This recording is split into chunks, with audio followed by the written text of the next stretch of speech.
Good morning, Nolan, Bitcoiner. Another episode of The Breakup, a show where we take a look at our relationship with money, our psychological relationship with money. And today's episode, we're going to take a look at the people behind the money, in this case, a couple central bankers, or one in particular, Christine Lagarde out of Europe. She had a very funny, to me anyway, funny statement yesterday. And I think most Bitcoiners had a laugh. So I'm going to let you in on why Bitcoiners were laughing and what's going on, right? So, um, I got this quote here from Eric Weinstein. I interviewed Eric Weinstein in New York City in Times Square in late 2019, and it was a great title. Trade the panopticon for magical internet money. Panopticon. I don't know if you know what a panopticon is. It's when you look at like a model house, like a doll house can be thought of as a panopticon, right? Where you get to see all the rooms. Wes Anderson, the filmmaker, Life Aquatic, the Fantastic Mr. Fox, um, Royal Tenenbaums, Rushmore, uses the effect a lot. So if you remember the boat, if you saw Steve Zissou, The Life Aquatic, you'd know that the set was a panopticon, right? So panopticons are used often in prisons where you can look into the room and a tower guard can sort of see which is going on each of them. So panopticon is also a concept in the surveillance state and surveillance capitalism. So we did a pretty good talk on that. And so he is somewhat of an economist, a physicist and things like that, but he helps manage Thiel Capital, Peter Thiel's very large fund.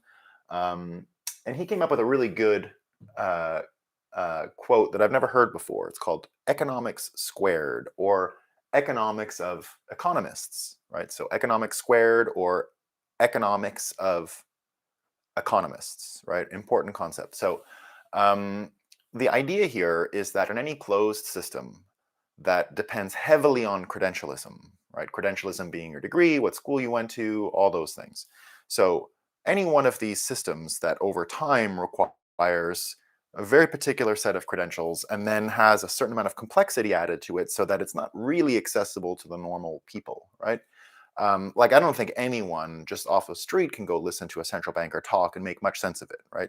Um, Luckily, there are people like me who have been paid to listen to central bankers for a long time. I was a researcher in the Canadian Senate Banking Committee, and Mark Carney, who was the head of the Bank of Canada at the time, and this was just after the financial crisis in '08.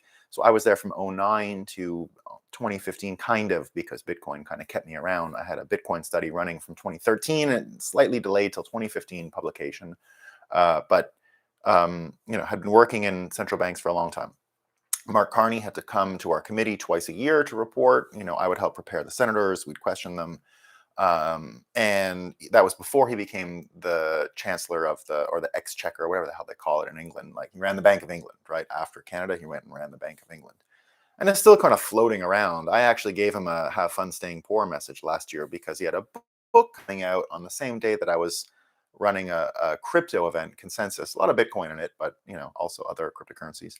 And I asked him to come, and I know, I've known him for years. I don't think he remembers me that well, but it was a couple of years of working on a committee together that he would come to.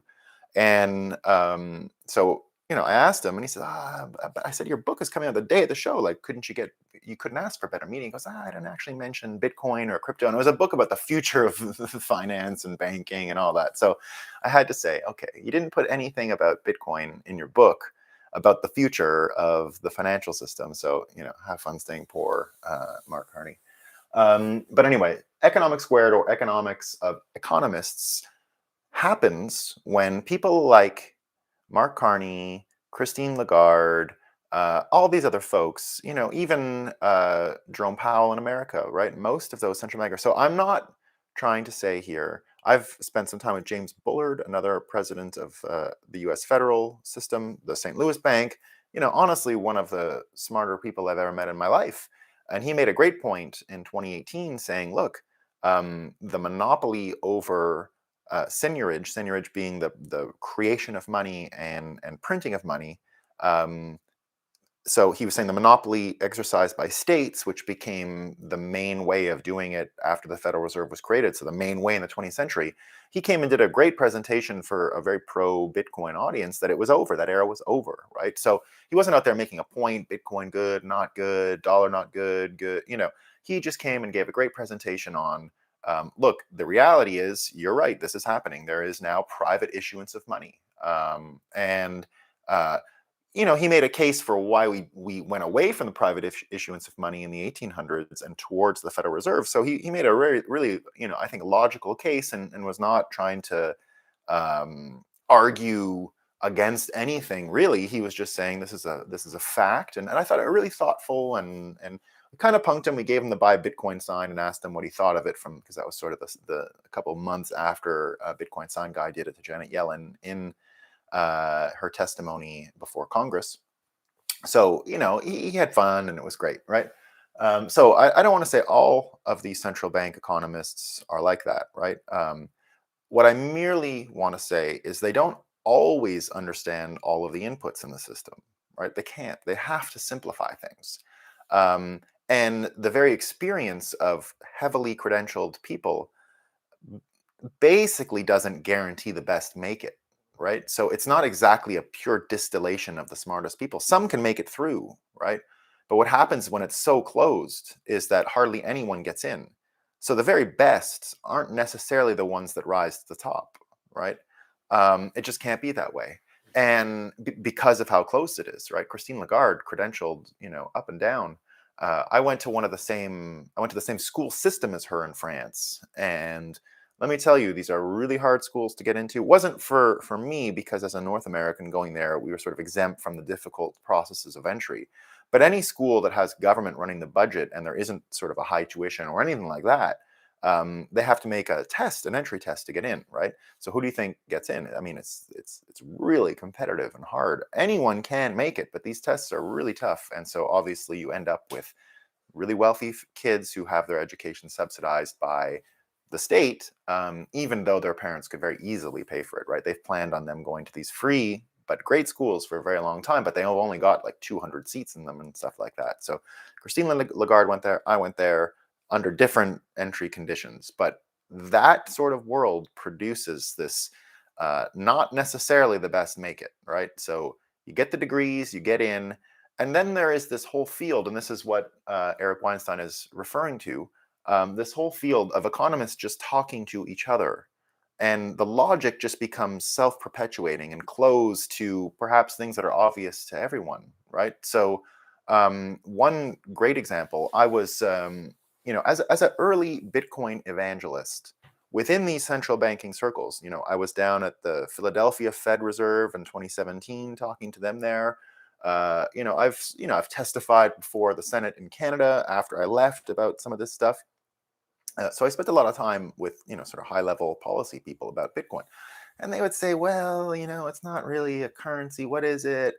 And my answer, and it was almost uniform. Almost every policy-based banker in the early days would come out and say that. And what I'd often say to them is, your definition is really just you looking in the mirror, right? Like, your system is so closed that you think the word currency is what you've come to recognize currency as, right? But there isn't really a universal definition of it. In the end, it's whatever you think it is, right? If you psychologically believe in it and this is currency and it has the attributes and ability to function in the general way, store of value, medium of exchange, like those things are sort of true, right? But they're not absolutely true. Currency in the end just means sort of useful in the moment, right? It's not so different than an electrical current, the currency that flows through it being useful. I've always said that in a digital world, cryptographic keys themselves are the best currency, right? Because they can act as bearer instruments and help,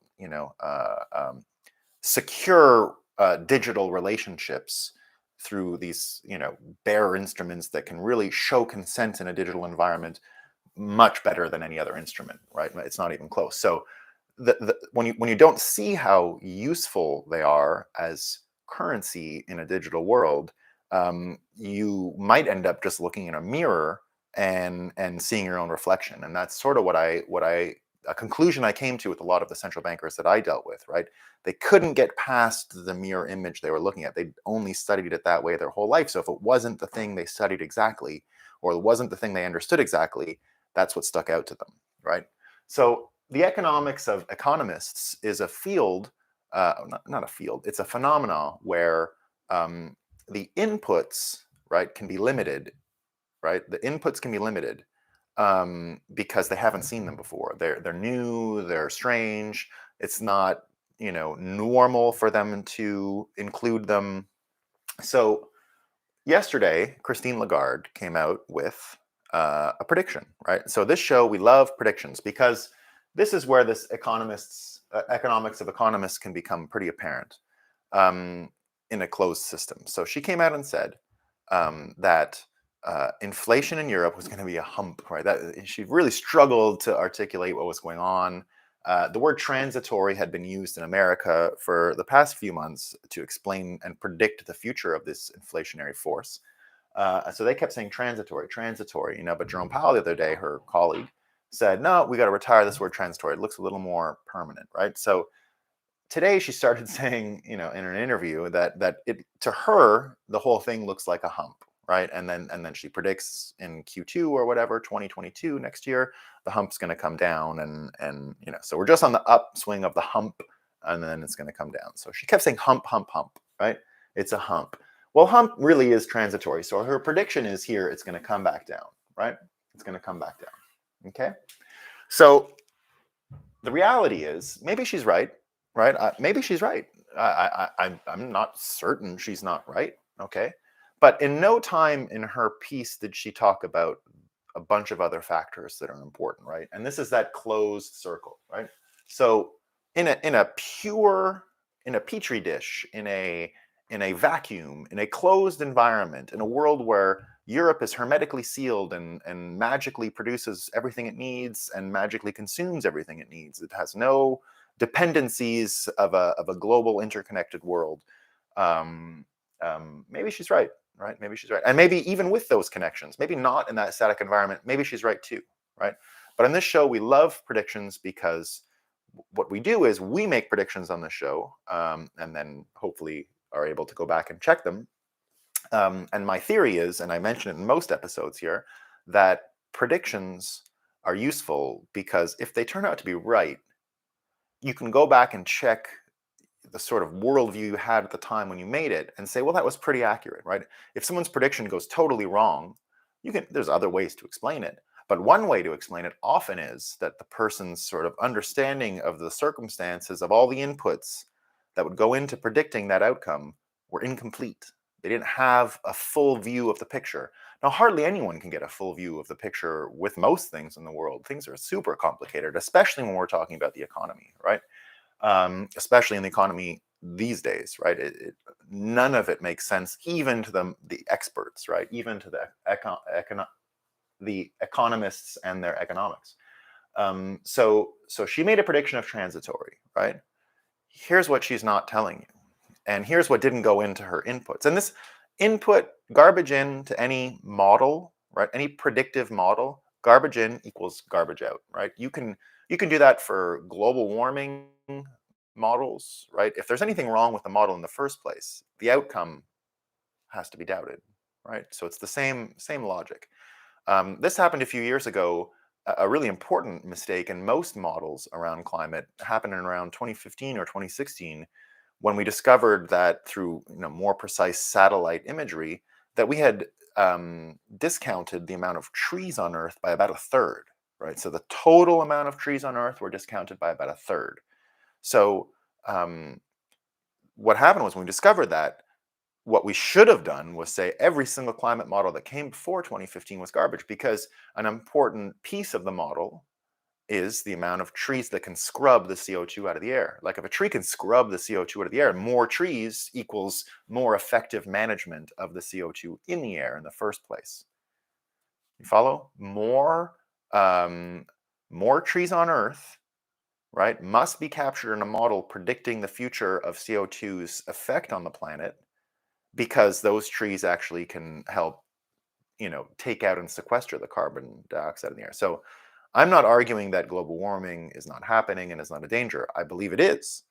To what extent it's human, probably, right? I think they got that part right. The scientists and the modelers. My disagreement continues to be the third question, right? So is global warming happening? Yes. Are humans causing it? Yeah, probably. I don't argue that. I don't know enough to argue it. Sounds like enough people agree, but they could be wrong too.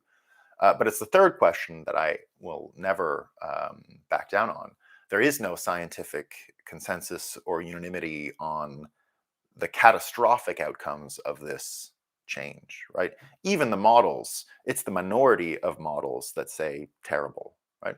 Most of them give various outcomes, some better, some worse, right? We just don't know. We just don't know. I continue to believe it to be prudent to get into nuclear and all those things, right? Because I want abundant energy. I don't want to limit anyone's energy, right? That's not. I'm not interested in limiting energy. I want to get to a place where we're using more energy than we ever have in the history of the world. In fact, as much as I love Bitcoin, um, today we measure entire economic output in US dollars, more or less global GDP and these things, right? While I think Bitcoin would be great, to replace the dollar in these metrics of global growth, truthfully, the best metric of global growth is simply energy output and our efficiency to use all of that energy. So literally, how much energy are humans using, right? How much of the forces of nature are we re-diverting to our own benefit to live better, right? So I believe, and now Bitcoin, of course, can be a proxy for energy, but we're not quite there yet.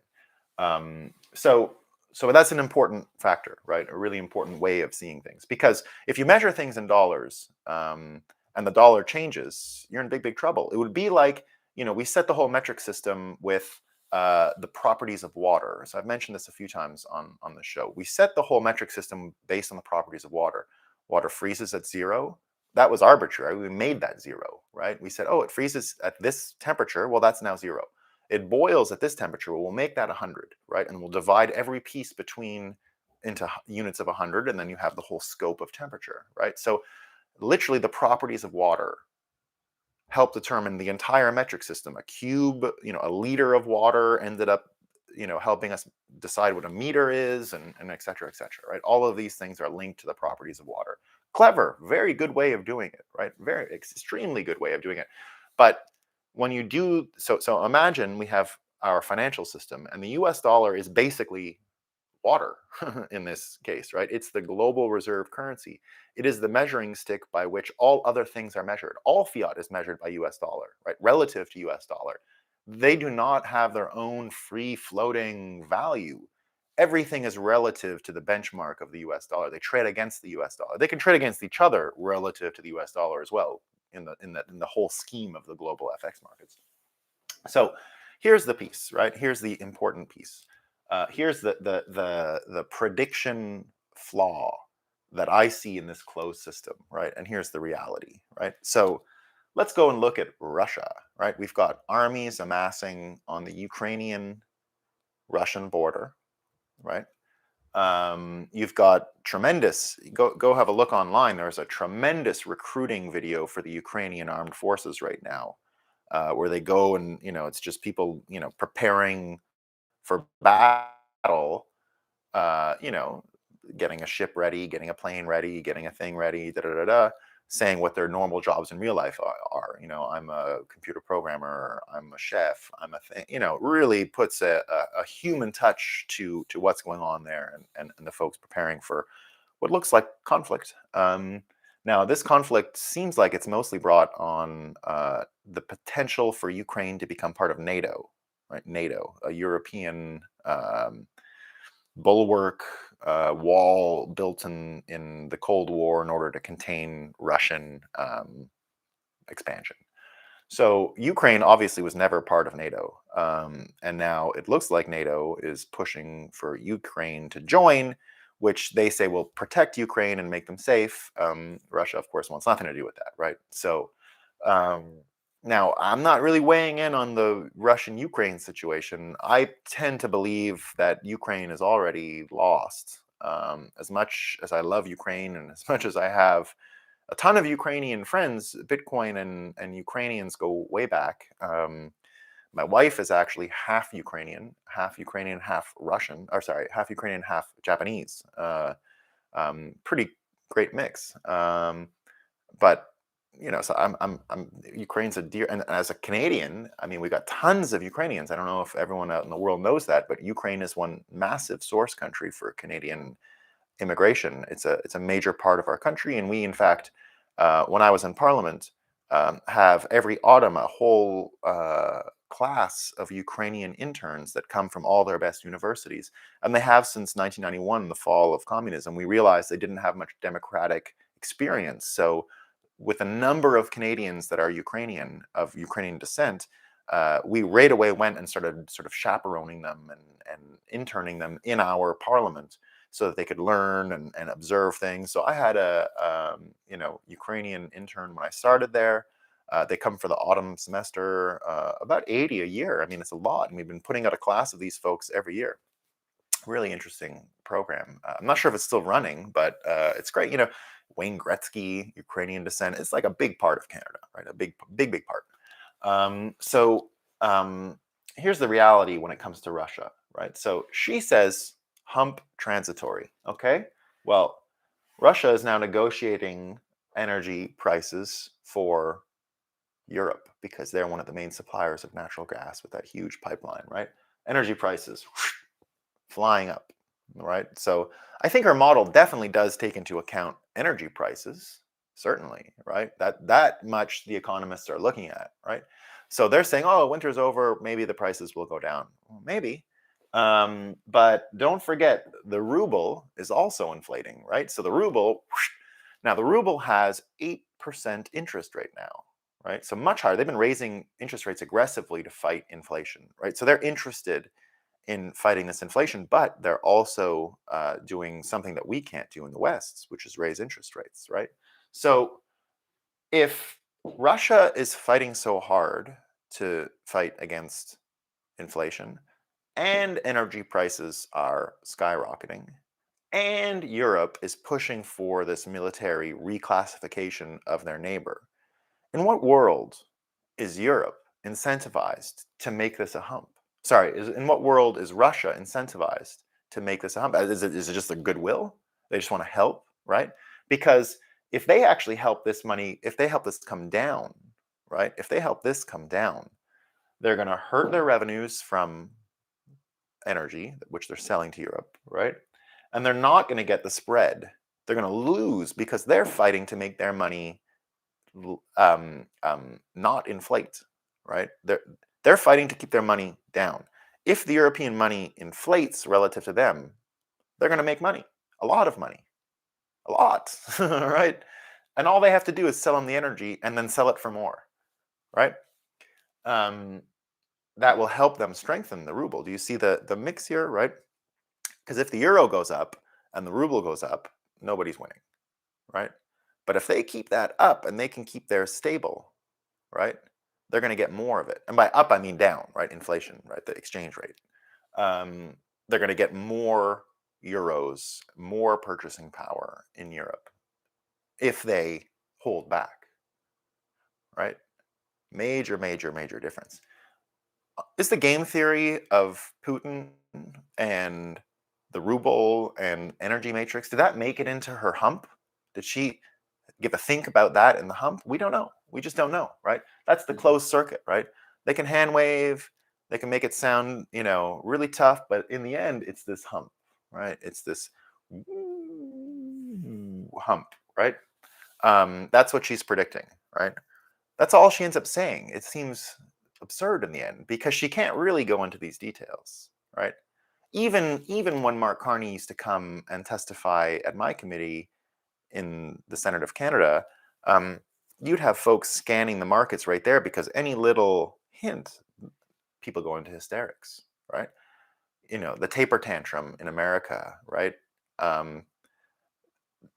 They have to be very careful of what they signal because the people running these markets are extremely nervous, right? So everything comes coded and cryptic out of these guys. So in the end, they end up using words like hump instead of transitory. They retired that word. Now it's a hump, right? But we simply don't know what goes into their predictive models, right? They can hide it with complexity theater, right? They can hide it with complexity theater. But in the end, these are major inputs, major. And they could totally affect and are in fact 100%. If they go a certain way, they'll determine this 100%. It's not even in her hands, right? With the way it's set up, it's not even in their hands, right? Russia, Soviet, Russia, Putin can decide this almost, right? Tactically, they can decide this now. So be careful. It's the reason to break up today. Be careful about economics squared or the economics of economists and complexity theater, right? They can make it sound technical, make it sound complicated, but if they're not acknowledging the major inputs, in this case, Russian energy, Russia's own economy, Russia's own currency, right? If they're not mentioning that in those contexts, they're not giving you the full picture, right? They're not giving you the full picture, and they're selling you the same thing that was sold a few months ago. Transitory. It's a hump. It's going to come back down. Maybe. I don't think so, right? I don't think so. Remember, look at predictions, right? And then go back and judge. They were wrong before a few months ago. I'm saying they're wrong again. I'm saying this thing is not going to work out. They've ignored the inputs, right? That's my prediction today. All right, everyone. If that's not a reason to break up, who knows? Remember, it's not about trading your dollars or your euros for Bitcoin. It's about trading your mindset, right? It's about breaking up with these institutions because they're not here to help you, right? They're not here to help you. See you tomorrow.